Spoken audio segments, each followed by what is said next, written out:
All right, hello everybody. I know it's been a while since I've done a video, so I want to wish you all a happy holiday since the last time I've done one. Hopefully, it's a better year than last year. I know it's early to tell, but honestly, I think it's probably already on track to be much worse. But one can hope, right? Anyway, all that stuff aside, this video is going to continue a little bit of what I was talking about with my last one that wasn't in relation to my chronological series on all my music, where I was kind of talking about why I'm not really known out there and things like that. I want to continue that trend, but I also want to talk about another thing, which was basically showmanship, right? Now, if you're looking at the title of the video, unnecessary attention. What does that really mean when you're a musician, right? Well, there's an inherent degree where when you are a musician and you are trying to get your stuff out there, when you're doing all these things, you're going to want as much attention as possible, especially in your early time, when you're first getting your band out there or you're first getting your songwriting out there, any of that stuff. I think it is a necessity in the beginning. After a point, I feel it becomes unnecessary. We'll get to that in a second. When you have attention, what you do with that really defines your capability as a performer and as a musician. Those are two different things. Your musicianship is strictly how capable you are as a musician. Sorry, my dog is. My neighbor has some plumbers over, and my dog is just freaking out about it. So if you see the curtain move, that's why. Go lay down. Musicianship is strictly about your capabilities and skills as a musician. Now, performance is an aspect of musicianship, but you can refine your performance capabilities outside of playing an instrument. You can do magic tricks, you can just do karaoke, you can give speeches. Those are skills that are all in performance that take the aspect of commanding people's attention and having them focus on what you're doing.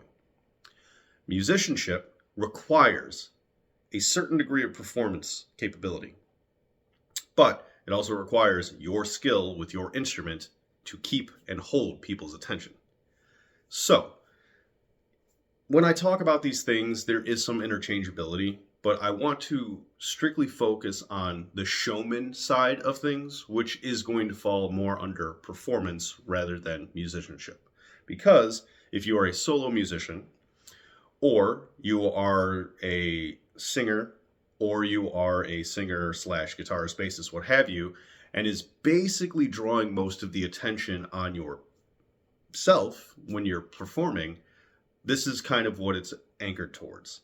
For the musicians who are either just playing and not singing as much, or aren't really what we would consider a front man, this is still stuff you should know and learn, because there's going to be plenty of opportunities where it's just going to be you. And if you can even do a little bit of a performance, that's going to go a long way for your band. And who knows, it could jumpstart a new project for yourself, because, hey, maybe you want to perform songs outside of your band, or maybe you play in a completely different genre, but you can still get your band known out there because you're playing, and networking is still that key thing we're always talking about. So, let's talk about performance. Let's talk about showmanship. There are only two kinds of ways to portray yourself that I have learned. And it seems like it's a no-brainer, but no one really puts the thought into how to effectively and actively do these things. The two schools of thoughts that I've seen are: you have a persona, and you live that persona only when you're on stage. The second is you are the persona, and you are that 24/7.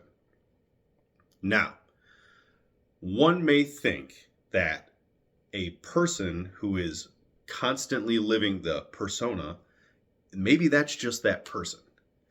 Unfortunately, that's not really the case. People's attention is, in all intents and purposes, a drug. And that drug enhances and decreases your capability depending on how much you're receiving and how addicted you are to the substance. I can say that on 100% confidence on not only my life, but of most of the musicians that I've ever interacted with. So there are people out there who are relatively normal, and yet they are still an exaggerated portion of themselves because they have chosen to be a showman and have that persona all the time. I feel that is an extremely tiring way to live, but it can also be the more effective way to refine your performance and showmanship capabilities. We'll continue that in a second. The first option was you only have the persona when you're on stage. I feel that's actually what the vast majority of musicians and showmen do all the time.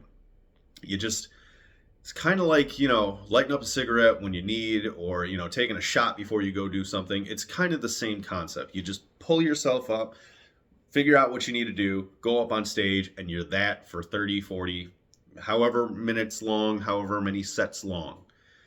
And then you get off stage and you're just you again, an actual normal you.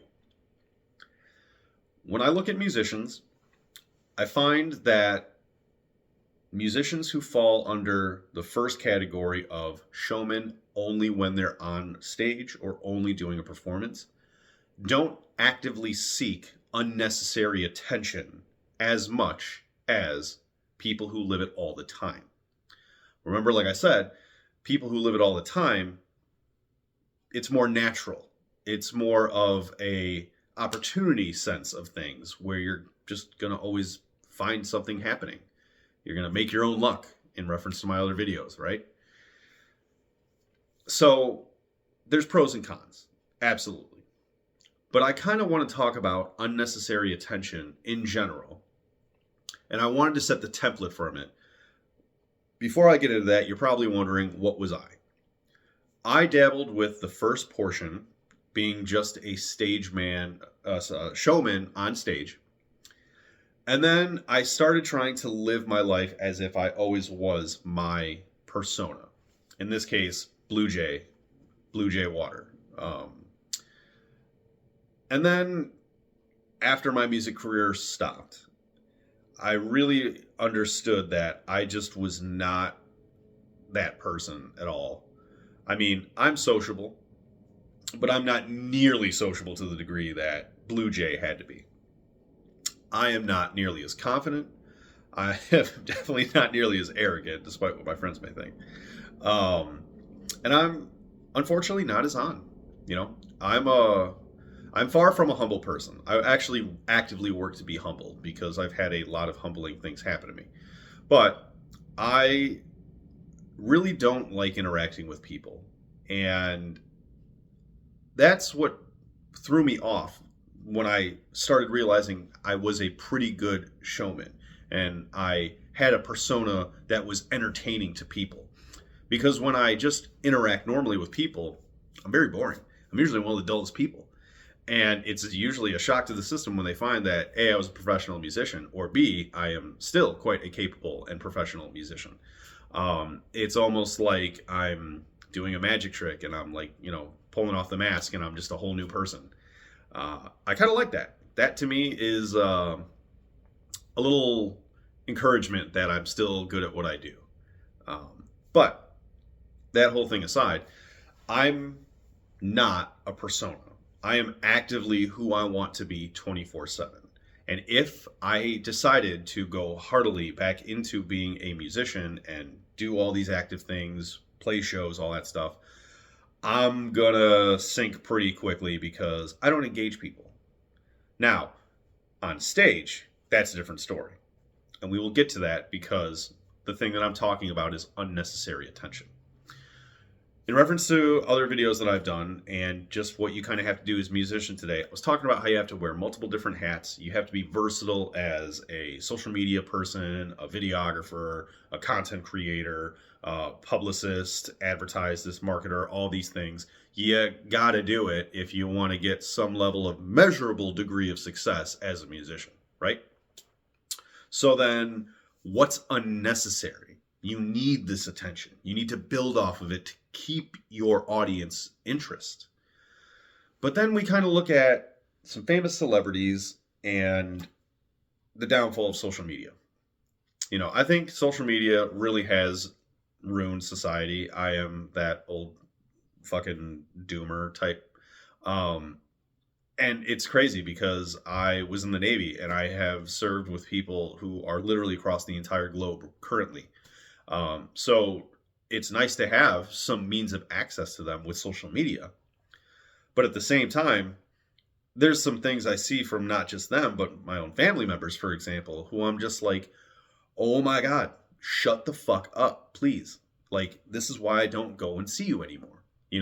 It's weird how social media has taken the exaggerated persona that musicians have to be in order to be relatively successful and has now encouraged that for the entire normal populace. Again, this is like taking a drug. When you get a hint of it, it becomes addictive. There are people who should never ever be in front of the spotlight, not because they are bad, but because they don't know how to channel that attention. They just get attention. And that's why I consider a lot of it unnecessary. Because, there's the old expression, any news is good news. And I kind of look at it as the alternative. Any news is bad news. Like, you don't want to get people's attention all the time. When you want to get attention is when you're on stage, or when you're releasing an album, or when you are planning a tour and, you're going to be here in this state in this time period. That's attention that you absolutely need and you want to harness. When you're posting 24/7 and you're saying all these things and you're getting in national media, like that shit is just like, who cares? Like, the thing that annoys me the most is the over reliance on interviewing, like on like Letterman and Leno and, fucking all that shit. I know there's other guys now. I'm old. All right. That's what I fucking remember. You have to go onto these shows to promote your new movie or your new album. And then you have to write articles in these magazines and you have to be interviewed on YouTube for XY. It's like, okay, if you don't even have an active product going on right now, and again, we're musicians. That's what we are doing, is always pushing a product, our music. Why are you in the limelight? Who the fuck cares? Because of social media today, we have 24/7 access to a person. It doesn't matter if they're rich and famous. You can just be some fucking random person who you bumped into one time who just is set on being the sole center of attention all the time, and social media just exaggerates that capability.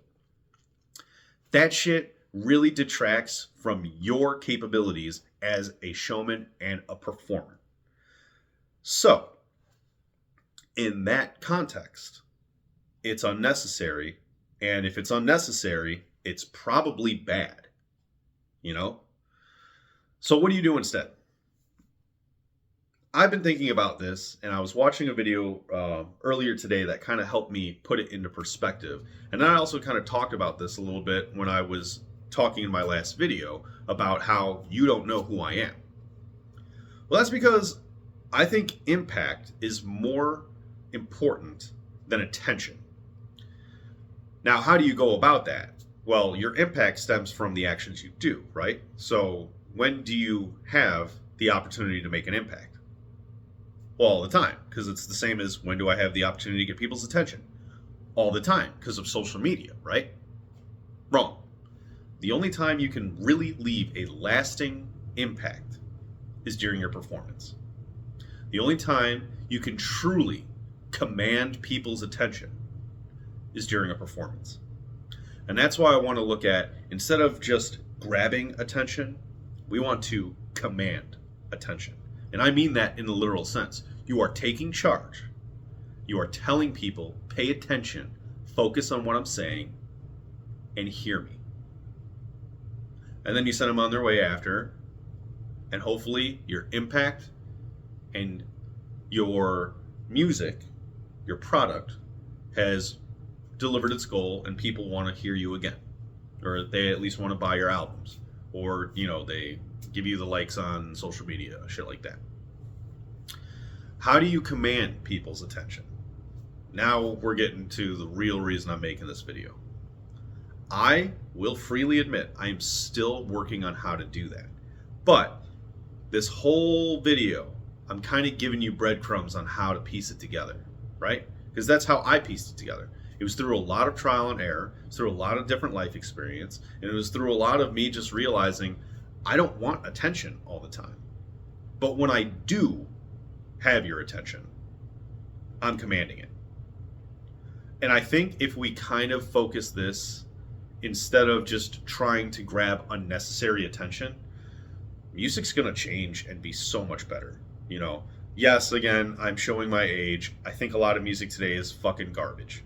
But unlike a lot of other people in my age demographic, I recognize that music has the capacity to be phenomenal right now. We have fusions of genres of music that never would have existed 20, 30 years ago because of technology, because of social media.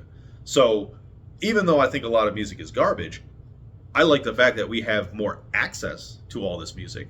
I like the fact that there's more genres of music that ever existed. That's awesome. And there are bands and genres of music that I would normally never have listened to that I thoroughly enjoy because of it. So there's the degree, right? There's that balance of how much attention is the proper amount and when is it unnecessary. Well, that's the hard part. That's the thing I don't have answers currently. But when it comes to actually grabbing people's attention when you're doing your performance and commanding it, here's the few things that I've done. Let's talk with musicianship. You have to be competent on your instrument.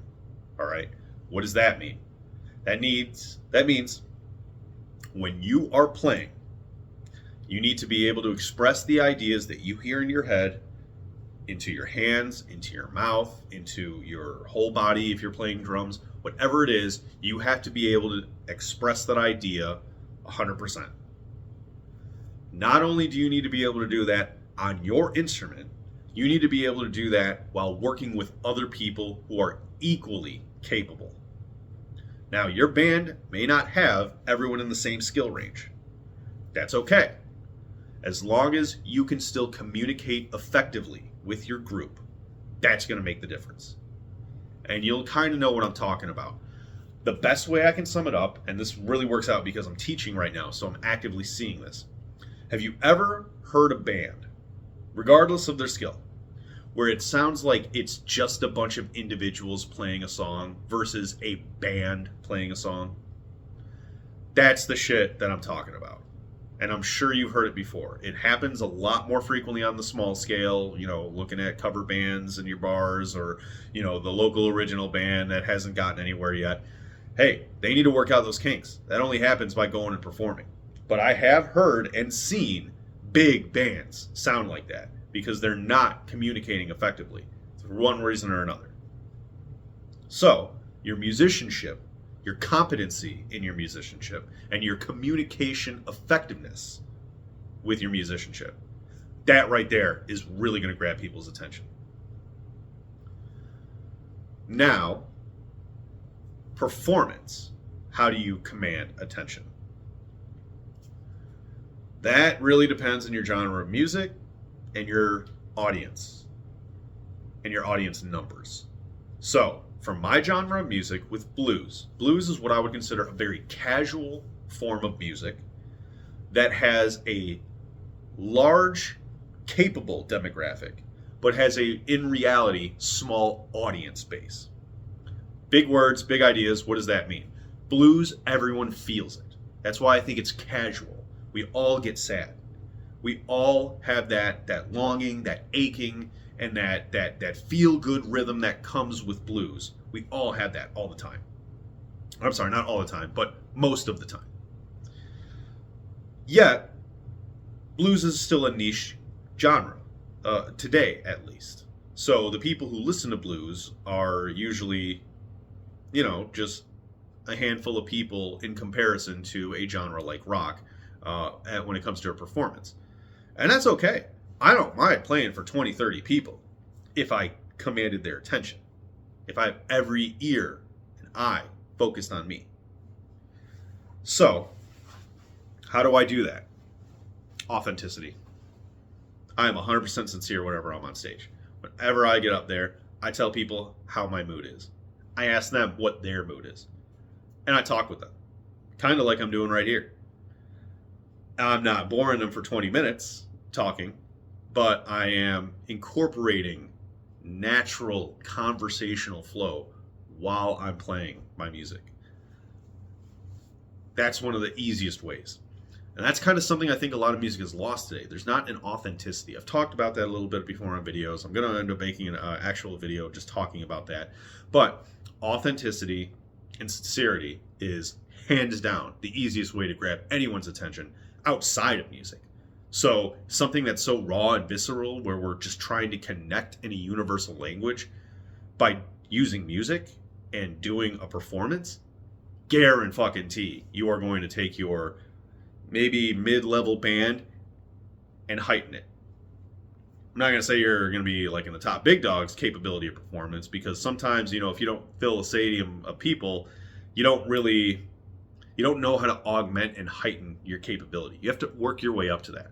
But I've definitely seen bands that are playing for an audience that is like, I should say, if they filled a place of like 30, 40 people, they are playing like they're performing in front of 500 people.